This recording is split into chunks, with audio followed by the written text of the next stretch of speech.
Hey guys, what is going on? On a very recent video of mine, I received a comment that said something along the lines of, I'd like to see your analysis of Stewie2K's game against Faze at BLAST Lisbon. And despite his great stats for this game, it seemed that he made a lot of mistakes on the CT side, over-peaking, overexposing, giving away man advantages. He says that on a community that overrates stats, it would be great to see something about those mistakes. As we're going to do today, we're going to look at this particular demo from Stewie. I know straight away people are going to come out and say, but he got traded, he probably knew this straight away. And yeah, he did, but we can still definitely talk about this topic, talk about if he did make too many mistakes, was he too aggressive? Because even if you know you're getting traded, you still want to win, right? I mean, prize money is on the line, these players are competitive. I know, even just playing like regular sports myself, you're a competitor, you definitely want to win these games. So what you've seen on this screen while I've been rambling is Stewie get up into Palace as Tarek got a pick in towards B. So Tarek being the apps player right now, you can see he was this player. He walked in there, he spotted one of those players going towards B, and he got that opening pick. While this is going on, Stewie got himself into Palace, and the other player who was with him under Pal was Swag, and he's going to fall back into a CT position. So with the information Stewie has right now, he knows if they come towards A, it's going to be very, very difficult for them to get into this position. So this is aggression with a man advantage, but one I don't mind, because you have the information, there's at least one towards B. Pistol rounds, you tend to often group up at the start of a round, as you see Faze were. So he takes opportunity, get this information, takes a little bit of map control away from Faze so his team can rotate accordingly. Fallen was also towards A, but now he's just got an angle where you can watch short, and potentially anyone coming under Balk. And you can see, as this A split eventually starts to come in, there's not too much pressure on these players. Swag is going to be just jiggling, trying to get information between the two positions. And while this is going on, I want you to notice what Stewie is doing right now. Is he's not coming out too early. He's not straight away rushing out here to clear out, get these kills as they're coming up con. You notice he was clearing behind him right there. And now he's going to start making his move after the contact's made by Fallen. I think it's a little bit of a coincidence. But notice as well, he's in no rush to try and swing out and get these kills. He's clearing all his bases first where he's exposed to. He's clearing out Tetris, and he's not rushing anything he needs to do. He doesn't see Nico. He knows there's one there, but Nico's not facing right now. This is going to influence the next decision he makes. So as he peeks out here and finds Rain, he's going to eventually get that kill. But because he saw no one there, he wants to reposition in towards his default area so they're not sure exactly where he is. And then he's simply just going to take the fight. So again, him in that position, he got a 3K. He got a lot of information for MIBR. He allowed them to set up how they were. If they'd gone towards B, you saw they also had that incredibly strong B setup that they could have gone into as well. So great information by Stewie, reading the situation that they often group up on pistol rounds, and aggression right there. I definitely agree with that one.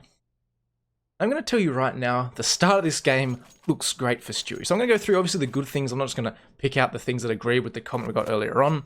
So this particular round, you see Stewie gets a very good spawn towards A. So what's he going to do? He's going to use this spawn. Even without an AWP, he's going to get into Palace again. Similar to this pistol round, and he's not going to get any kills. So this isn't going to reflect on his stats at all.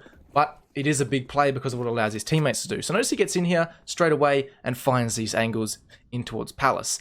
And it is going to be an A execute from Faze, but they've got no one coming through Palace. So what Stewie's done is when they're defending this A site, is these players up here, coldzera and Swag in particular, is they know right now, we don't have to worry about Palace, we can just maul them as they're coming out this A main. And it's going to be most obvious from what how Swag plays this particular round. Notice how he just swings out here, he's happy to sit out here, throw his nade, and he's just casually mowing these players out. And notice, if Stewie wasn't in the position he's in right now, there's no way Swag just pulls out his nade and says, oh, I'm really relaxed right now, I'll throw my nade, I'll peek back out and use this default box as a cover. Because this default box, it's perfect cover if you've got Palace locked down such as Stewie does. And you see, just like that, coldzera finds one, Fallen's going to find one as well, and Swag managed to find the two. And Stewie, this is a round where stats definitely don't reflect what goes on, because Stewie made things a hell of a lot easier for the rest of his team, but he got absolutely no kills for it, no reward at all. So something the other way, Tarek's going to push up here and eventually find Guardian. So as I said, start of this one, looking really good for Stewie. Moving along to the next nut gun round, round 5, we're going to see Stewie continue his aggression, but this time towards Connector. So far we've seen him make 2 calculated guesses, one using his spawn and one the information on the pistol round to try and get into a position where he can cause some havoc towards Palace. But now he's going to be towards Con, and he's going to use teamwork again to get more aggressive, and once again it's going to work out for him, the stats looking really good. So to start off with here, you can see the Molotov coming out from Tarek, so he wants to peek quite fast. He does catch Olive Meister, can't quite connect the spray, but that's why he peeks out quite aggressively there, because he knows players are going to be flushed out with that Molotov if they're in that particular position.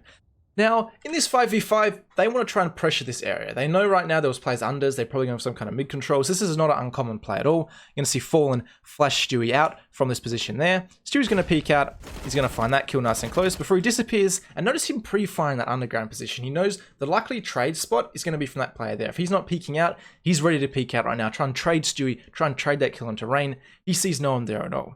And what I want you to notice as well is Stewie knows he wants to go back into this. So he just sits here and he holds this. He's like, all right, if anyone's going to come out unders, if there's anyone unders, they're probably coming back to trade me, trying regain control of mid once I've been there, clear this out. He sees no one at all. So with that very questionable smoke coming out, he calls for yet another flash to come out from Fallen. So Fallen's going to be throwing this flash once again. And because he knows no one is in this underground position, he can very confidently peek out to top middle, where he catches both Guardian and Carrigan at top middle. And once again, lots and lots of aggression, which you could argue is completely unnecessary with the man advantage, but he's doing it with teamwork, with a method, or there's definitely a thought process behind it. You can see how he held that underground position, then comes out, wants to re-clear it. So he's doing it with teamwork. It's not just random aggression solo. As I say, he's going to walk out middle, but I mean, if you have a 3k and a 5v1, why not go looking for this last kill? He's going to find Olofmeister, and just like that, start this game off. Stewie's 10-1, so you're right, his stats were looking good to start this one off.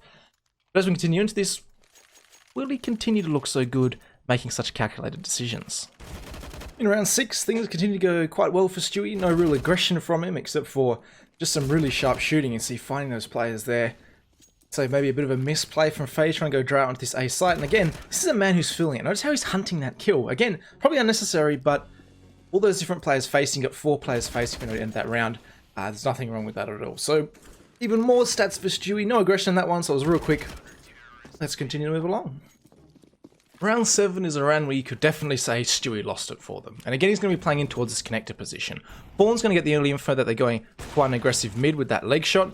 And Stewie's going to throw his own smoke down nice and early again, before taking towards Palace by just some information. And you can see he saw Carrigan moving across his screen earlier, just for a split second, but you can see he wants to punish this.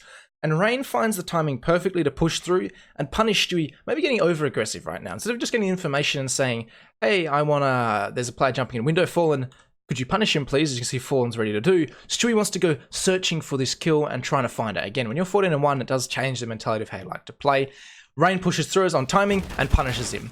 And I wouldn't say there's anything particularly wrong with the play he made. It's just a way you want to play. Maybe a bit of a miscommunication between him and Fallen. But ultimately, it's more of a hindsight is 2020, right? In that situation, he gets punished for going for an aggressive play as opposed to a passive one, even though the aggressive one could have definitely worked out. So I'm not going to say Stu did the wrong thing, but in hindsight, he kind of did.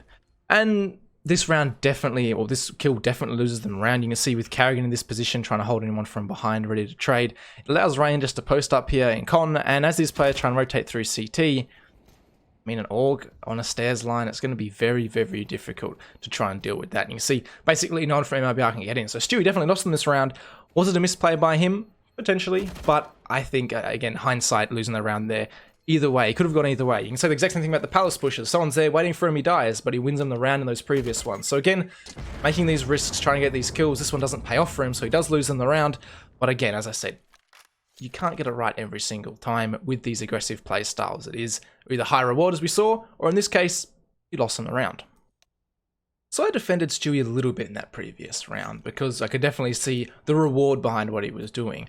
But in this particular round, I think Stewie just straight out takes an unfavourable fight. So he's going to use his standard util set towards middle, nothing wrong with what he's about to do at all, so just the Molotov and the nade towards there. But we notice what Rain's been doing at this point, and this is how Faze like to run their mid control sometimes. It's that molly followed by that smoke, and you'll see what this does to that connector area, is it creates this wall up higher so you can't really peek from many angles. So Rain knows this is Faze's mid control. He knows exactly where he has to pre-aim to try to find this player and connector if he's trying to hold the angle. And this is Stewie almost being a bit too confident because he's 14-2 right now. He's going to try and challenge this, and you can see how Rain walks in. He knows exactly where he has to aim right now. Pre-fire onto Stewie.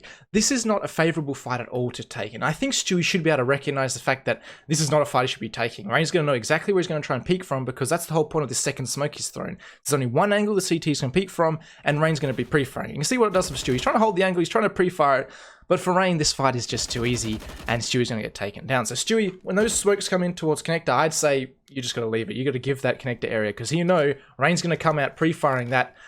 Swag finds the equalizer, Carrigan's going to trade on to Fallen, and I can't actually remember how this round goes, but that round there, I don't really think I can make 200 defense for Stewie. That was an unfavourable fight, and one where I think he got a little bit overconfident.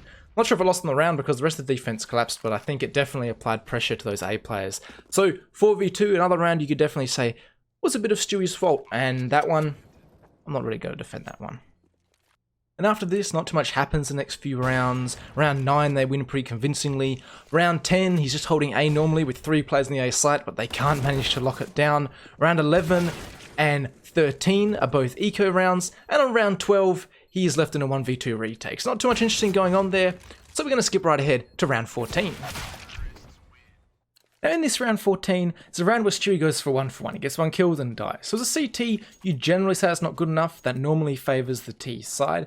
Particularly when this happens early on, you're going to see just Stewie doing some supportive spam top middle while Tarek tries to take this fight. Fortunately for him, Guardian's waiting, and it doesn't end too well. So a 4v5 straight away for MIBR. And I wanted to show you the reaction from MIBR in this particular sense. They've got Cold Zero up here watching B apps, but notice as soon as this player goes down, Fallen's rotating here towards B, and Stewie's forced to watch both the window boost and this connector area on this fast push towards me. So you notice what Stewie does. He mollies under window, so he only has to worry about these particular A angles while this is going on over here. Fallen's rotated towards B, and he's going to be replacing Cold Zero, so you can get the AWP down deep onto this apps line, so that there's much more chance that they can lock down B or get some early information to allow these rotations. Because look at how this is being played right now. Fallen's got the kill into Old Mice, that's great straight away. You've got the 4v4. But they're much heavier over here towards A. Cold Zero can hold this kind of angle, make sure no one boosts window, and then Fallen has to try and watch short. Cold Zero obviously can swing out and check short every now and then, but that's risky because someone could still be on the line. So I just love the fact that Stewie mollies under window as these rotations from Fallen are coming in. Such a small thing, more of a team thing than anything about Stewie, but that's just showing you kind of the level these teams are at with their rotations and how they move around the map, making sure they're cutting off one thing while they move that AWP into that apps position. Now getting on to Stewie, I want to talk about what he does in this round. Smoke top con from the T side, they're going to be trying to get up there or trying to deny information, which is working quite well. You see Stewie has no idea really what's going on. But as rain comes up here, this smoke starts to fade, and we're going to see the old classic smoke fading, and radar kicks in right about now. Stewie's going to spray and he's going to win the fight. And notice he tries to cross. I think he's trying to beat that smoke fading so he can reposition into a new spot. Because obviously if they know you're on that stairs, you have to exit one way or another, and it's quite difficult to get that multi-kill once they know your position's there. So he crosses. Unfortunately for him, perfect position from Nico to catch him off guard. So not a great run overall from Stewie, but I definitely see what he's trying to do. He's trying to reposition away from those stairs, and he just got unlucky. It's a bit of a gamble. Is there anyone watching me for power? I really hope not. Either that or he just overstepped and didn't realize it. And yeah, that's a mistake he got punished for. But a 3-1 in the end for MIBR. The reason I really showed this round is I like that rotation. And finally, round 15 for the half. Something to notice as well as we got further into this half is Stewie's now 16-9 when he started 14-1, I believe. So his playstyle has calmed down a little bit. You see he's not quite as aggressive, especially like seeing top com in that previous clip and stuff. He's playing much more reserved, much more not tactically, but he's playing less risky, we'll put it that way. So he rotates over here towards B, and they're running a 2-man setup with Tarek. You can see, obviously, he's been watching Palace, and Tarek's going to be the player just jiggling to see if anything's coming up short.